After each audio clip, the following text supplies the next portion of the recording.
Alright, let me take you back to where it all began. It was at this party, you know, the kind where you're not really excited to go but end up having the time of your life. That's where I met Alex. Our friends, who were hosting, had been trying to set us up for ages. They said we'd hit it off, and damn, were they right. So there I was, standing with a drink in my hand, feeling kind of out of place in a crowd of strangers, when Alex walked over. He had this easy smile and a way of making you feel like you were the only person in the room. "Hey, I'm Alex. You must be the famous Sarah I've heard so much about," he said, extending his hand with a cheeky grin. I remember laughing, the ice in my drink clinking as I shook his hand. "Famous? I think you've been fed some tall tales." "Nah," he chuckled. "Just that you're supposed to be the life of the party." "Well, let's not let the rumors down," I replied, and from that moment, we just clicked. We talked about everything and nothing, from our favorite movies to the most embarrassing things we'd ever done. It felt like talking to an old friend, someone I could be myself with without any pretense. As the night went on, we found ourselves away from the crowd, sitting on the back porch, sharing stories under the stars. It was one of those conversations that felt like it could go on forever. "You know, my friends thought this would be a good setup, but I think they underestimated how much we'd actually get along," Alex said, looking genuinely surprised. I smirked, taking a sip of my drink. "Yeah, I was ready to bail the minute I got here. Glad I didn't." "That makes two of us," he replied, his eyes locking with mine in a way that made my heart skip a beat. Just then, some drunk guy stumbled out onto the porch, breaking the moment. "Hey, you two gonna make out or what?" he slurred, causing both of us to burst out laughing. "Get lost, man," Alex said, not missing a beat, but the guy just wandered off, leaving us in stitches. The night ended with Alex asking for my number. "So, Sarah, can I text you sometime? Maybe continue this conversation without the drunk party crashers?" I grinned, feeling that flutter in my stomach again. "I'd like that," I said, and gave him my number. Walking home that night, I couldn't stop smiling. I had a feeling that this was the start of something special. Little did I know how right I was, and just how much of a roller coaster was waiting for us down the line. The day Alex and I decided to meet his parents, my stomach was in knots. I knew they were well off, living in a world that seemed miles away from my simple upbringing. Alex tried to ease my worries on the drive over, his hand finding mine as he glanced my way. "They're gonna love you, Sarah. Just be yourself," he reassured, squeezing my hand. "Yeah, if being myself doesn't include being a nervous wreck," I muttered, trying to smile. We pulled up to a house that looked more like something out of a magazine than a place where people actually lived. It was massive, the kind of place with more rooms than you'd know what to do with. As we walked up to the front door, Alex gave me an encouraging nod, and we stepped into the lion's den. His mom, let's call her Elaine, greeted us with a smile that didn't quite reach her eyes. His dad, whom we'll call Richard, was more straightforward, offering a firm handshake that felt more like a test of strength than a greeting. "So, you're the girl Alex has been spending all his time with," Elaine said, leading us into the living room. Her tone was polite, but there was an edge to it that made me brace myself. "Yes, Mrs. Jackson. It's so nice to finally meet you," I said, my voice a bit too high-pitched even to my own ears. "Dinner's ready." "Let's eat," Richard announced, cutting through the awkward pleasantries. Dinner was an exercise in dodging subtly sharp questions and trying to make small talk that felt like pulling teeth. Elaine was particularly skilled at backhanded compliments. "It's so brave of you to pursue a career in web design, especially coming from such a humble background," she said, her eyes scanning me like I was an interesting specimen under a microscope. "Yeah, well, we can't all inherit a business, can we? Gotta work with what we've got," I shot back, a little more defensively than I intended. Alex shot me a look, a mix of admiration and "please let's not start a war at the dinner table." Richard, for the most part, stayed out of the fray, focusing on his food more than the conversation.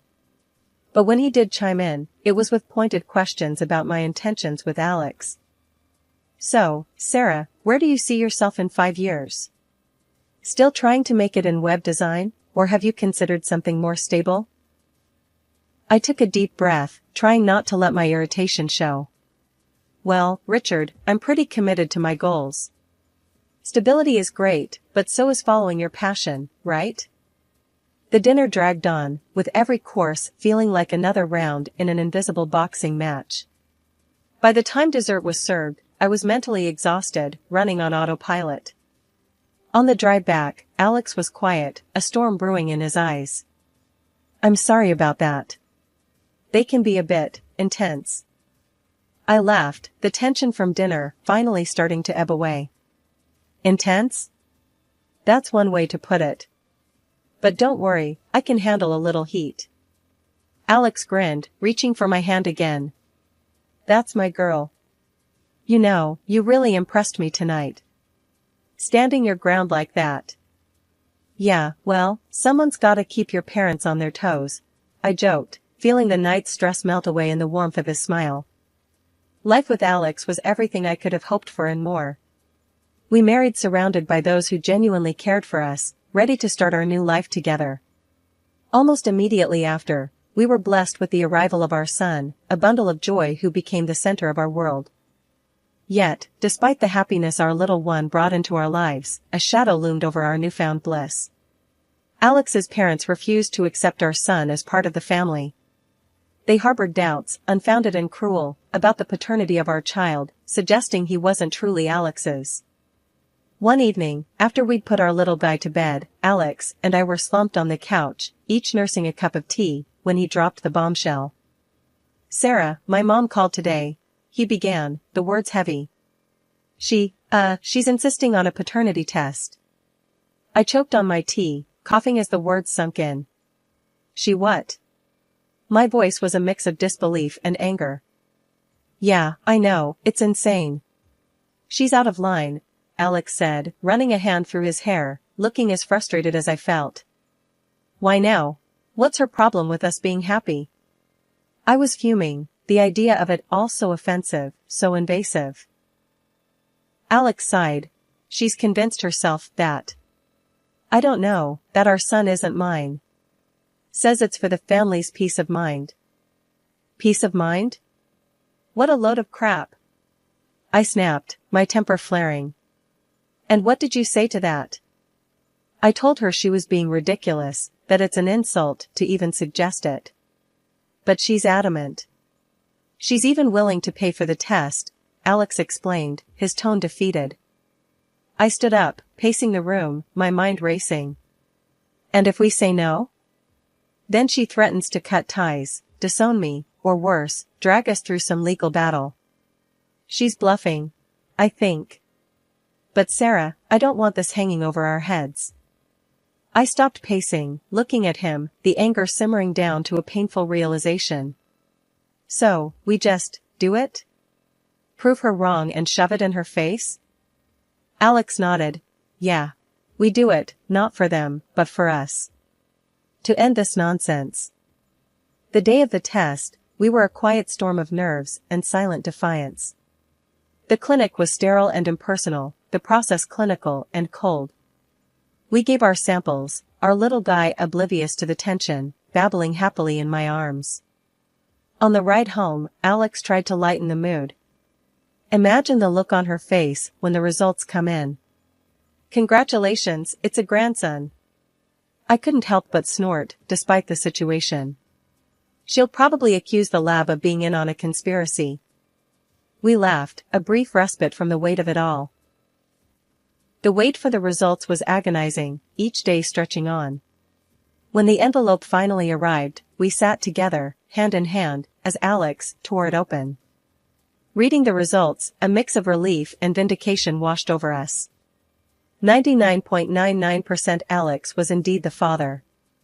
I grabbed the phone, dialing his mother's number, before I could second-guess myself. Mrs. Jackson, you might want to sit down for this. The test results? Alex is the father. Shocking, right? My voice dripped with sarcasm. There was a pause on the line, a moment of silence that spoke volumes. "Well, I suppose that settles that, then," she said, her voice cold, devoid of apology. "Yeah, it does. And let me make something clear," I continued, my voice steady and firm. "This is the last time you question my family. The next time you want to play detective, maybe start with a mirror." It's been 10 years. Life had settled into a comfortable rhythm for us, despite the lingering shadows of past conflicts. Then, out of the blue, on a lazy Sunday afternoon, my phone rang. The caller ID flashed a name that made my heart sink and my stomach twist into knots: Elaine, Alex's mom. I glanced at Alex, who was sprawled on the couch with our son, both engrossed in some cartoon that involved more explosions than dialogue. He caught my look and mouthed, "Who is it?" When I showed him the phone, his eyebrows shot up in surprise. Taking a deep breath, I answered, bracing myself. "Hello? Sarah, it's Elaine. I know we haven't spoken in a while, but I wanted to wish my grandson a happy 10th birthday," she said, her voice softer than I remembered. I was taken aback, not only by the call itself, but by the gentleness in her tone. Thank you. That's unexpected." There was a pause, and then she continued, "I've been doing a lot of thinking, Sarah. About everything. I know I've made mistakes, and I want to try to make things right. Could we possibly meet and talk?" I was speechless, a rare occurrence for me. I glanced at Alex again, his face a mixture of curiosity and caution. "I'll need to discuss it with Alex. Can I get back to you?" "Of course, dear. Please do. And tell Alex I said hello." As I ended the call, Alex was immediately by my side, our son looking up at us, sensing the shift in the atmosphere. Was that really my mom? What did she want? Alex asked, his voice tight with concern. "She wants to talk, says she wants to make amends. Even wished our boy a happy birthday," I said, still trying to wrap my head around the conversation. Alex rubbed his neck, a sign of his unease. "Wow, I didn't see that coming. What do you think? Are we ready to open that door again?" I sighed, watching our son return his attention to the TV, blissfully unaware of the adult complexities swirling around him. "I don't know, Alex. Part of me wants to believe people can change. But another part. I'm scared of getting hurt again, of us getting hurt." Alex took my hand, giving it a reassuring squeeze. "Whatever you decide, I'm with you. We've been through worse, haven't we? If she's genuinely trying to make amends, maybe it's worth hearing her out. For his sake," he said, nodding towards our son. When Elaine, my mother-in-law, showed up at our doorstep the following week, she wasn't empty-handed. She brought with her a high-end gaming console for my son, Jamie. The boy's eyes nearly popped out of his head when he saw it. "Whoa, is this for me?" he gasped, his excitement palpable. "Yes, sweetheart, it's for you," Elaine said, her voice softer than I'd ever heard it. I watched the exchange, my stomach knotted with suspicion. What was she playing at? Later, as we sat in our living room, Elaine dropped the bombshell about her husband, Richard. "He's very ill," she said, her usual tough exterior cracking a bit. "Stomach cancer. Doctors say he doesn't have long." The news hit hard, even with the strained relationship we had with them. "I'm sorry to hear that, Mom," Alex managed, the shock clear in his voice. "That's why I want you all to come over next weekend. He wants to see you, especially Jamie," she added, her gaze lingering on our son. Despite my wariness, we agreed. It seemed the right thing to do, given the circumstances. The visit to their mansion was as uncomfortable as I anticipated. Richard looked a shadow of his former self, his illness taking a visible toll. Jamie, oblivious to the tension, was thrilled with the grandeur of the place. "Wow, this place is huge," he exclaimed, his young eyes wide with wonder. As the evening wore on, Elaine took Alex and me aside for a private talk. What she said next floored me. We need an heir for the business, and we want Jamie to be that heir, she stated, her tone matter of fact. I blinked, taken aback. What about your other grandson, Matthew? Isn't he the heir? Elaine's lips thinned. Matthew had an accident. A spinal fracture. He can't take over the business now. Her indifference to Matthew's plight chilled me. It was all about the business for her. So, you're just discarding him because he's injured? And now you want Jamie as your backup plan? I couldn't keep the bitterness out of my voice. It's not like that, Sarah. It's about securing our family's future. And Jamie is part of this family, Elaine countered, but her words felt hollow. Alex and I exchanged a look, a silent agreement passing between us. We'll need to think about this, Mom, he said, his voice steady. Jamie's future isn't something we're going to rush into. Elaine nodded, though I could tell she wasn't pleased. Just remember, we're willing to cover all his education expenses. It's an opportunity of a lifetime. The ride back home was quiet, each of us lost in thought. This wasn't just about a business or an inheritance. It was about our son's life, his happiness. And no amount of money could make us compromise on that. After Elaine's bombshell about wanting Jamie to be the heir, Alex and I had a long talk. It was late, the kind of hour that blurs lines and softens shadows, making hard truths a bit easier to speak.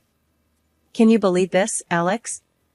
She basically wants to trade in Matthew for Jamie because he's hurt. It's like, I don't know, picking players for some sick game, I said, frustration bubbling up. Alex rubbed his face, looking as tired as I felt. Yeah, it's messed up. Mom's always been about the business, but this? It's cold, even for her. And what she said about Matthew. It's like he doesn't matter to her anymore. How can she be so heartless? My voice cracked a bit. This wasn't just about offers and inheritance, it was about family, about doing what's right. We're not doing it, Sarah. We're not letting Jamie get sucked into her twisted world. He's a kid, not a chess piece, Alex said, his voice firm. Exactly. He should be playing with toys, not getting groomed to take over a business he knows nothing about, I added, feeling a surge of protective anger. The next day, I called Elaine, my stomach in knots, but my resolve firm. Elaine, we need to talk about your offer, I started, trying to keep my voice steady. Oh? Have you come to your senses, then? Her voice was smug, expecting compliance. No, we haven't come to our senses. We're not letting Jamie be part of this scheme of yours. He's a child, Elaine. And what you're doing to Matthew is unforgivable, I shot back, my anger rising. She scoffed. You're being short-sighted, Sarah. You don't understand what it means to be part of a legacy. To have power. You're just an uneducated girl playing house. That stung, but I plowed on. Maybe I don't understand your world, Elaine, but I do know that what you're offering isn't right for Jamie. We want no part of it. Her tone turned icy. You'll regret this, Sarah. I'll make sure of it. The threat hung in the air, heavy and ominous. After we hung up, I felt a mix of fear and defiance. I didn't have to wait long to see what Elaine's revenge would look like. The very next morning, a knock at the door revealed 2 social workers, their badges and serious expressions a prelude to trouble. Mrs. and Mr. Jackson, we've received a complaint alleging that you're mistreating your son. We need to talk to you and conduct a preliminary assessment, one of them explained, her voice neutral, but not unkind.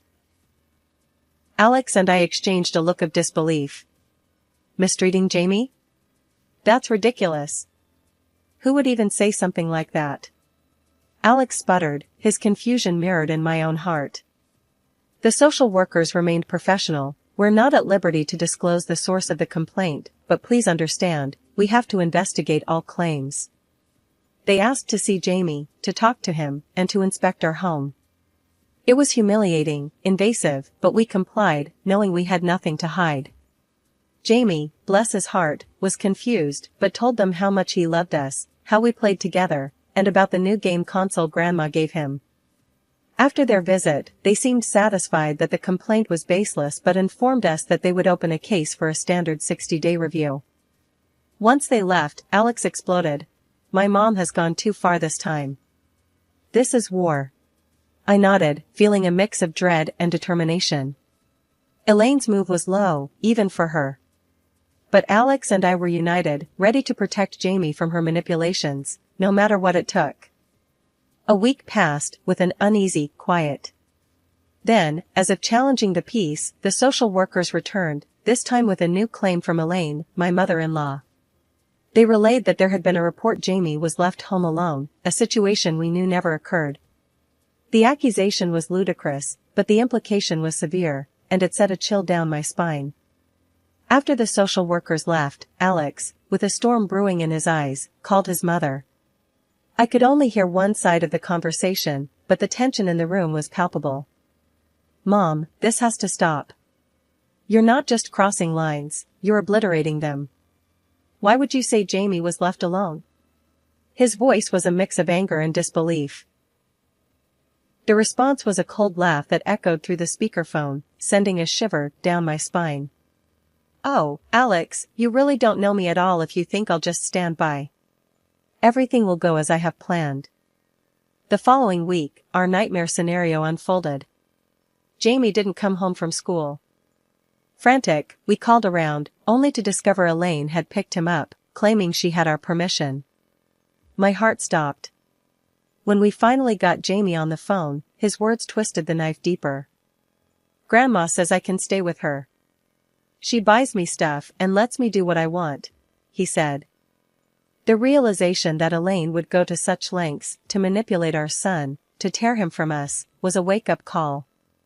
We had tried to handle things calmly, to keep the peace for the sake of family unity, but it was clear that Elaine's motivations were driven by control and spite, not love or concern for Jamie's well-being. With heavy hearts, but a determined resolve, we involved the police, explaining the situation and insisting on our son's return. The legal system, slow but eventually effective, sided with us, recognizing the manipulation and unlawfulness of Elaine's actions. The trial felt like a storm that had raged around us, threatening to pull us under. But when it finally passed, the skies cleared in a way we hadn't expected. Richard's death came as a shock, a somber reminder of how fleeting and fragile life could be. Yet, in his passing, he left behind a message, a final act that would redefine the future of our family. It turned out Richard had made some unexpected decisions regarding his estate. Most of it was left to Alex and me, a gesture that spoke volumes of his silent observations and perhaps his regrets. He also made sure to provide for his eldest grandson's rehabilitation, a sign of love for his grandchild despite everything. Elaine was left with just a small monthly allowance, a decision that, no doubt, came as a shock to her. One evening, Alex and I sat down with Jamie, the glow from his nightlight casting soft shadows across his room. It was time to talk about the future, about the choices, and the legacy his grandparents had left behind. "Jamie, you know how Grandpa Richard left us some money, right?" Alex started, his voice gentle, but serious. "Yeah, Dad. Does that mean I can get more video games?" Jamie's innocent question brought a smile to my face, a brief moment of lightness in the gravity of our conversation. "It means a lot more than that, Bud," I chimed in, ruffling his hair. "It means you have options for your future. For school, for what you want to be when you grow up." Jamie looked between us, his young mind trying to grasp the weight of our words. "But I don't know what I want to be yet." "Is that okay?" "Absolutely," Alex assured him. "The most important thing is that you get to choose, to find what makes you happy. And we'll be here to support you, no matter what." "And what about Grandma Elaine?" Jamie's question hung in the air, a reminder of the wound still healing. "We'll deal with that as it comes. But for now, let's focus on us, on our family," I said, hoping to ease his concerns. The days that followed were filled with discussions about trusts, scholarships, and savings for Jamie's education. We wanted to ensure that whatever he decided to pursue, the resources would be there to support him. It wasn't just about securing his future financially, it was about giving him the freedom to dream, to explore, and to become whoever he wanted to be. As for Elaine, the relationship remained strained, a bridge partially burned by past actions. Yet, we held out hope that time might bring healing, might soften the sharp edges of conflict and misunderstanding. For Jamie's sake, we remained open to reconciliation, to finding a way forward that could include her, albeit with boundaries firmly in place.